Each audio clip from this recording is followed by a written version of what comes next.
और second step में आप क्या करना, क्रिस्तु के साथ गाड़ा जाना मांगता है।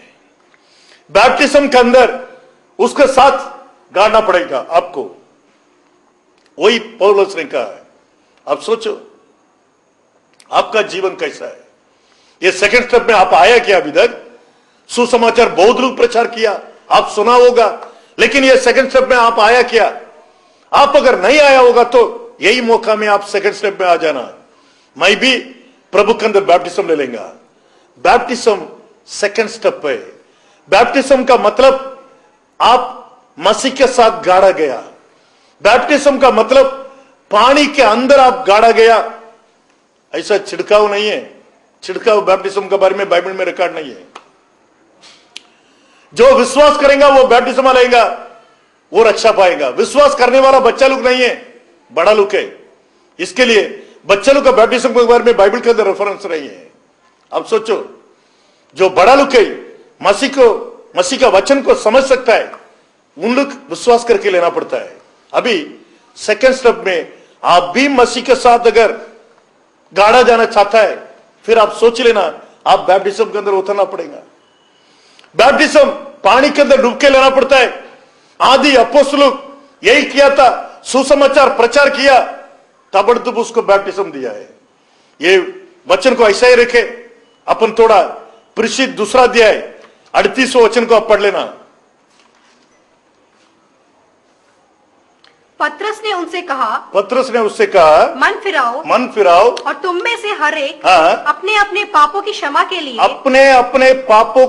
के लिए यीशु मसीह के नाम से बपतिस्मा ले तो तुम पवित्र आत्मा का दान पाओगे। देख लेना, यही आदि अपोस्तल का आवाज है।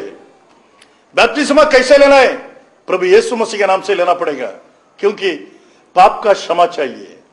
ये शरीर पाप का शरीर है, इसको पाप का क्षमा चाहिए। देख लेना, प्रभु के साथ अगर गाड़ा जाना तो फिर आप भी बैप्टिज्म के अंदर आना पड़ेगा। एक सुसमाचार बताने वाला व्यक्ति बाइबल के अंदर है, उसका नाम है फिलिप। बाइबल ऐसा बताता है, बाद में आप लोग पढ़ के देख लेना। परिचित 8वां अध्याय में 34वां वचन से आप पढ़ेगा तो ये फिलिप प्रभु यीशु मसीह के बारे में प्रचार कर रहा है। वो एक सुसमाचार बताने वाला व्यक्ति है। प्रभु ने उसको अद्भुत का रीति में उपयोग कर रहा था। वो जिधर भी जाएगा वो जगह में प्रचार करेगा। प्रभु चमत्कार कर रहा था, चंगाई का काम उधर हो रहा था। समारिटन लोग, सामरियों लोग उसको देखे, उनका मैसेज को सुनकर उनको विश्वास किया है, प्रभु का मैसेज को विश्वास किया है। अभी वो सुसमाचार बता के आ रहा है।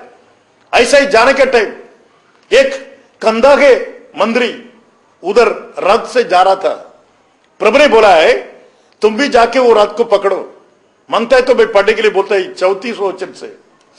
इस पर खोजे ने फिलिप्पुस से पूछा, ये खोजे ने फिलिप से पूछ रहे, देखो वही मंदिर था। मैं तुझसे विनती करता हूँ, यह बता भविष्यद्वक्ता यह किसके विषय में कहता है, अपने या किसी दूसरे के विषय में? तब फिलिप्पुस ने अपना मुंह खोला और इसी शास्त्र से आरंभ करके उसे यीशु का सुसमाचार सुनाया। देखो यीशु का सुसमाचार सुनाया है, लेकिन उससे पढ़ रहा था, इसाया 53 पढ़ रहा था। उसमें यीशु मसीह के बारे में बताया, वो जैसा बलिदान हो गया वो सारे चीज को वो बता रहा है। मार्ग में चलते चलते वे किसी जल की जगह पहुँचे। तब खोजे ने कहा, देख जहाँ जल है, अब मुझे बपतिस्मा लेने में क्या रोक है? फिलिप्पुस ने कहा, यदि तू सारे मन से विश्वास करता है तो हो सकता है। उसने उत्तर दिया, मैं विश्वास करता हूँ कि यीशु मसीह परमेश्वर का पुत्र है।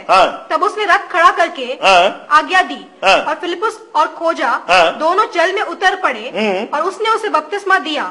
जब वे जल में से निकलकर ऊपर आए तो प्रभु का आत्मा फिलिप्पुस को उठा ले गया। देख लेना, फिलिप को उठा के लेके गया पवित्र आत्मा। आप सोच लेना, एक सुसमाचार बताने वाला व्यक्ति अपना सुसमाचार यीशु मसीह के बारे में बताने के बाद उसको उधर का उधर बैप्टिस्मा देता है। मसीह के साथ आप भी गाड़ा गया क्या? देख लेना, आपको उसके साथ में गाड़ना पड़ता है। जैसा एक मुर्दा को मिट्टी के नीचे लग जाके गाड़ता है, ऐसा है पानी के अंदर एक आदमी अपना पाप का शरीर के लिए गाड़ा जाना पड़ता है। क्यों प्रभु के साथ आपको गाड़ना पड़ता है? आपको मालूम होना चाहिए। एक आदमी को कब्रिस्तान के अंदर अगर आप रख दिया, 3 साल के बाद में जाके वो कब्र को खोलेगा तो उसके अंदर से आपको मनुष्य का सिर्फ हड्डी दिखेगा, मांस नहीं दिखेगा। क्यों? मांस को मिट्टी खा जाता है, मिट्टी अपना मापत चेंज कर लेता है, वो मांस मिट्टी हो जाता है। आदम तुम मिट्टी है, मिट्टी पे जाएगा। देखो ये मांस मिट्टी बन जाता है। कौन बनाया? ये भूमि जो है आप उनका ही मापत ये बाड़ी को बना देता है। ये मिट्टी को, आपका मांस को मिट्टी बना सकता है। तो आप सोच लेना, प्रभु यीशु मसीह के साथ अब अगर आप गाड़ा गया, यीशु मसीह का मांस आपको भी उनका मापत चेंज कर लेता है। सोच के देखो, आपको चेंज करने के लिए, बदलने के लिए, आपका जूनों पाप का शरीर को बदलने के लिए, नवा शरीर बनाने के लिए आपको प्रभु यीशु मसीह के साथ में गाड़ना पड़ता है। अब देखो, इसके लिए सेकंड स्टेप में अपन मसीह के साथ मिल जाता है। पाप को छोड़ दिया, पाप के लिए मैं मर गया, मसीह के साथ गाड़ा गया। ये गाड़ा जाने के बाद और क्या होता है अभी देखिएगा। और पवित्र शास्त्र के अनुसार तीसरे दिन जी भी उठा है। अभी देखो, गाड़ा गया यीशु मसीह, तीसरा दिन जीव भी उठ के बाहर आया, वो जिंदा हो गया। क्यों? उसका शरीर पाप का शरीर नहीं है, पवित्र शरीर है। ये मिट्टी उसको खा नहीं सकता है। अगर आपका शरीर पवित्र होगा, कीड़ा आपका शरीर को खा नहीं सकता है। याद रख लेना। इधर बाइबल बोलता है यीशु मसीह तीसरा दिन जिंदा होके बाहर आ गया है। कब्रिस्तान उसको पकड़ के नहीं रख सकता है, मरण उसको पकड़ के नहीं रख सकता है। आप देख लेना, प्रभु का कब्रिस्तान खुला था, वो बाहर आ गया है। प्रभु यीशु मसीह बाहर आ गया, लेकिन मेरा जीवन में भी, मैं भी ऐसा होना चाहिए। पाप का शरीर मर गया है, अभी आप जिंदा होके बाहर आता है करके बोला, तो इसका मतलब क्या है? आपका जीवन एक नया जीवन बन जाना मांगता है, आप एक नया व्यक्ति बन जाना मांगता है।